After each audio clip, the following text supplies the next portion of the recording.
Donald Trump ने अमेरिकी राष्ट्रपति चुनाव में डेमोक्रेटिक पार्टी की उम्मीदवार कमला हैरिस को हराकर एक बार फिर जीत दर्ज की है। पूरे अमेरिका में ट्रंप के समर्थक उनकी जीत का जश्न मना रहे हैं।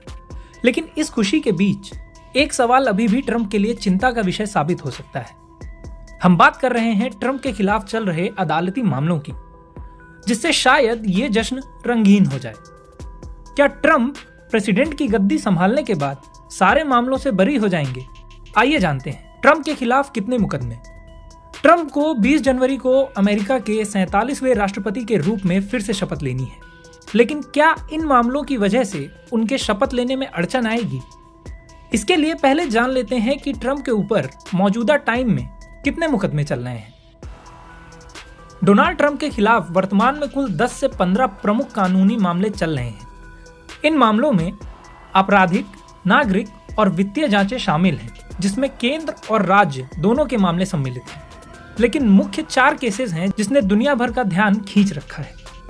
4 मुकदमे झेल रहे हैं ट्रंप। डोनाल्ड ट्रंप के खिलाफ 4 मुख्य आपराधिक मुकदमे चल रहे हैं। इनमें से 2 केंद्रीय मामले हैं, जबकि 2 मामले राज्य से जुड़े हुए हैं। केंद्रीय मामलों में पहला मामला 6 जनवरी का है, जिसमें उनके समर्थकों ने कैपिटल हिल पर हमला कर दिया था। तब 2020 के राष्ट्रपति चुनाव के नतीजों के बाद ट्रंप के समर्थकों ने चुनावी नतीजों को मानने से साफ इंकार कर दिया था। दूसरा मामला क्लासिफाइड डॉक्यूमेंट से जुड़ा हुआ है। इस मामले में ट्रंप पर आरोप है कि वह राष्ट्रपति के आधिकारिक आवास व्हाइट हाउस से कुछ बेहद क्लासिफाइड यानी गुप्त सरकारी दस्तावेज अपने घर मारे-लागो में ले गए थे। यह घर फ्लोरिडा में स्थित है। अब बात करते हैं कि ट्रंप के खिलाफ राज्यों में कौन कौन से 2 मामले चल रहे हैं। पहला मामला मैनहट्टन में हश मनी यानी चुप रहने के लिए पैसे देने से जुड़ा हुआ है। इस मामले में 2 महिलाओं ने कहा था कि चुनाव लड़ने से कई साल पहले उनके ट्रंप के साथ शारीरिक संबंध थे, लेकिन 2016 के चुनाव से पहले उन्हें चुप रहने के लिए मोटा पैसा दिया गया था। दूसरा मामला जॉर्जिया में 2020 के चुनाव के परिणाम को पलटने की कोशिश से जुड़ा हुआ है। अब क्या राष्ट्रपति की कुर्सी संभालने के बाद ट्रंप को होगी सजा? क्या कहता है अमेरिका का संविधान? अमेरिका का संविधान कहता है कि केंद्र और राज्यों के मामलों में अलग अलग नियम लागू होते हैं। ट्रंप चूंकि राष्ट्रपति चुने जा चुके हैं, इसलिए उनके पास केंद्रीय मामलों में होने वाली कार्रवाई पर अधिक दखल देने की ताकत होगी।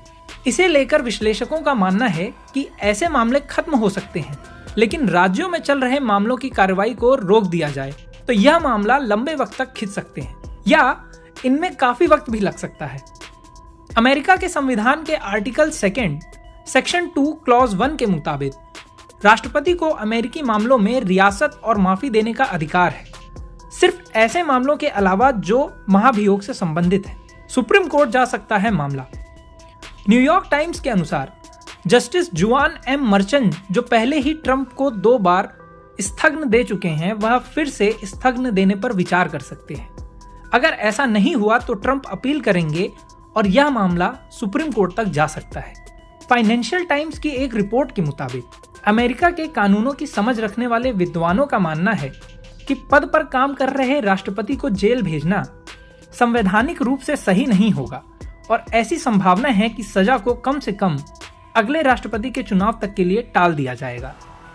आखिर में कहा जाए तो ये सभी मामले ट्रंप के लिए गंभीर कानूनी चुनौतियां बन चुके हैं, जो उनकी राजनीतिक और सार्वजनिक छवि पर असर डाल सकते हैं। ट्रंप चाहें तो इन मामलों में खुद को माफ भी कर सकते हैं और उन्होंने राष्ट्रपति रहते हुए अपने पहले कार्यकाल में ऐसा करने पर विचार भी किया।